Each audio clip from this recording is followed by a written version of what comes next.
ఈరోజు ఈ వైఎస్ఆర్ కాంగ్రెస్ పార్టీ ప్రభుత్వం ఎట్లుందంటే ఈ ముఖ్యమంత్రి వైఎస్ జగన్మోహన్ రెడ్డి గారు తండ్రి అధికారాన్ని అడ్డం పెట్టుకొని 1,00,000 కోట్లు దోచుకున్న వ్యక్తి, అతని జీవితమే ఒక తప్పుడు విధానము, ఆయన రాజకీయ నేపథ్యమే ఒక తప్పుడు నేపథ్యంలో పయనిస్తున్నాడు.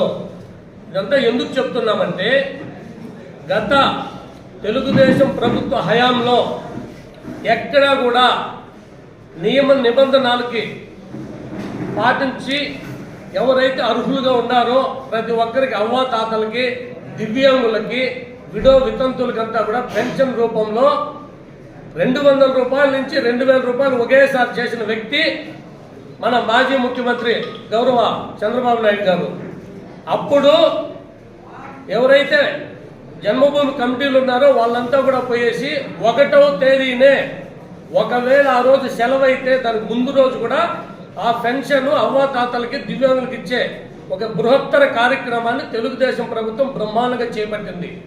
ఈ వైఎస్ఆర్ కాంగ్రెస్ పార్టీ వచ్చేసి వాళ్ళ కార్యకర్తల్ని వాలంటీర్లు పెట్టుకొని ఓట్ల మబ్బి కోసం, ఈ ఒక రాజకీయం కోసం కుయుక్తులు పన్నాగం పన్ని వాలంటీర్లు పెట్టుకొని అంతా ఫేక్ ప్రచారం చేసుకుంటే వాలంటీర్ల ద్వారా అందిస్తున్నారు. అది కూడా ఒక పెన్షన్ ఎంతసేపు వాళ్ళు చెప్పే తప్ప ఇంకోటి కాదు.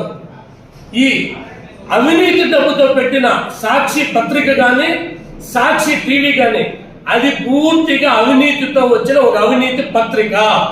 ఆ పత్రికలో 3వ తారీఖు ఏం రాసినారంటే, బైరెడ్డిపల్లి మండలం శీలంపల్లికి చెందిన జయమ్మ గారు కావచ్చు, సావిత్రమ్మ గారు కావచ్చు, వీళ్ళకి మీ ఈ కరపత్రమైన వైఎస్ఆర్ కాంగ్రెస్ పార్టీ కరపత్రమైన సాక్షి, అవినీతి సాక్షిలో ఏం చేసినారంటే, చంద్రబాబు గారు ఉండేటప్పుడు పింఛన్ చాలా కష్టాలు పడినారంట. వాళ్ళు తెలుగుదేశం సానుభూతి పరులైంది, వాళ్ళిద్దరు పింఛన్లు ఈ వైఎస్ఆర్ కాంగ్రెస్ పనులు తొలగించిందే కాకుండా వీళ్ళు తప్పుడు కథనాలు ప్రచురించినారు ఈ పేపర్లో 3వ తేదీ సాక్షి పత్రికలో. మీకు సిగ్గు లేదా? ఎందుకంటే ఆ ఏ ఆధారం లేనటువంటి సానుభూతి పరులైన వాళ్ళు పింఛన్లు పెరిగే చేతకి ఒకసారి మీరు సిగ్గు తెచ్చుకోండి అని మేము చెప్తున్నాము. మరీ చిక్కుపడటమే కాకుండా ఈ తప్పుడు వాస్తవాల కథనాలు ప్రచురిస్తారా? ఇది ఎంతవరకు సబబు? ఏమో చంద్రబాబు దీంట్లో చాలా ఇబ్బందులు పడ్డారంట. వాళ్ళు నోటుకున్నారండి. చంద్రబాబు ప్రభుత్వంలో ఆ రోజే 1వ తేదీ ఎటువంటి లాభపేక్షకుండా వాళ్ళు బ్రహ్మాండంగా పెన్షన్ అందేది.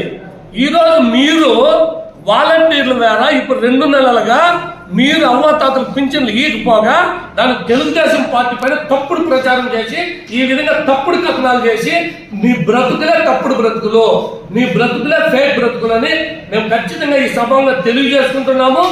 ఈ రోజు మీరు ఎవరైతే ప్రచురించినారో ఖచ్చితంగా మీ మీద పరువు నష్టం దావా కూడా వెళ్తాము.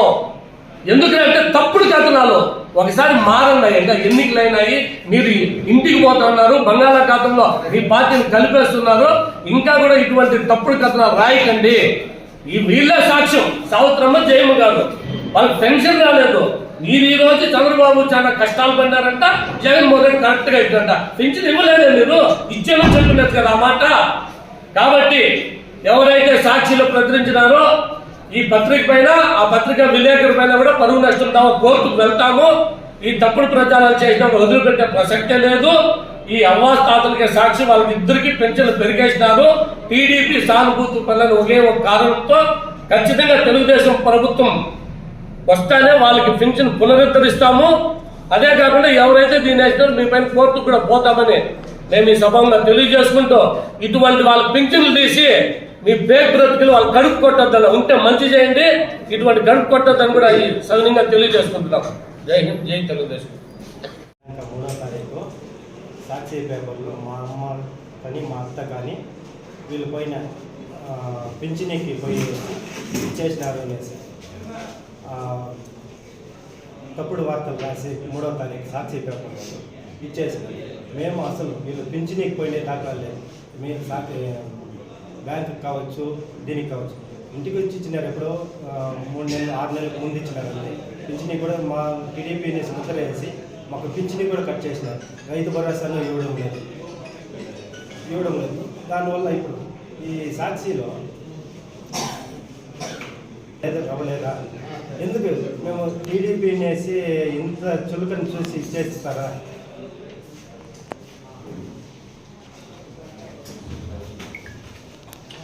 కావాలి కింద కేసు వేయాలనుకున్నాము. లీగల్గా మేము కోర్టుకు కావచ్చు, ఎక్కడికైనా పోయి రెడీగా ఉన్నాము. ఈ వార్త రాసిన వాళ్ళపైన కావచ్చు, ఈ వ్యాపార యాజమాన్యం పైన కావచ్చు, మేము పరువు నష్టం దావా కింద కేసు వేయడానికి రెడీగా ఉన్నాము. మీ ప్రమేయం లేకుండానే పేపర్కి వేసినారా? వేసినట్లా మీరు పింఛనికి పోలేదా? పింఛనీకి పోలేదా? అంటే ముందు పింఛన్ తీసుకుంటా ఉన్నారు. ఇది ఎవరు? పింఛన్ చీలంపల్లి, మరేడుపల్లి మండలం చీలంపల్లి. ముందు పింఛన్ వస్తా ఉన్నిందా? ముందు వస్తా ఉన్నాము. ఇప్పుడు 4 నెలలుగా కట్ చేసినారు. మేము టీడీపీ అనేసి ముద్ర వేసి మా పైన పింఛనీ కట్ చేసినారు, రైతు భరోసా కట్ చేసినారు, టోటల్ అన్నీ కట్ చేసినారు. పోకనే తప్పుడు వార్త తప్పుడు ప్రచురించారు. వార్తలు రాసినారు మా పైన. ఈ యాజమాన్యం పైన ప్రెస్ మీట్ ఎప్పుడు రాసి ఇచ్చేసినారు, వాళ్ళపై పరువు నష్టం కింద మేము కేసు లీగల్గా ఎక్కడికైనా పోయి రెడీగా ఉన్నాం. అంటే మరి ఈ క్లిప్పింగ్ ఉన్నతాధికారుల దృష్టికి తీసుకెళ్ళాలి. తీసుకెళ్తాను, అధికారుల దృష్టికి తీసుకెళ్ళాలా? తీసుకెళ్తాను. ఆర్టీఓ కావచ్చు, ఎక్కడికైనా పోయి రెడీగా ఉన్నాం. ఈ మాట తప్పుడు వార్తలు రాసేది ఇంతతో స్టాప్ చేసుకోవాలి.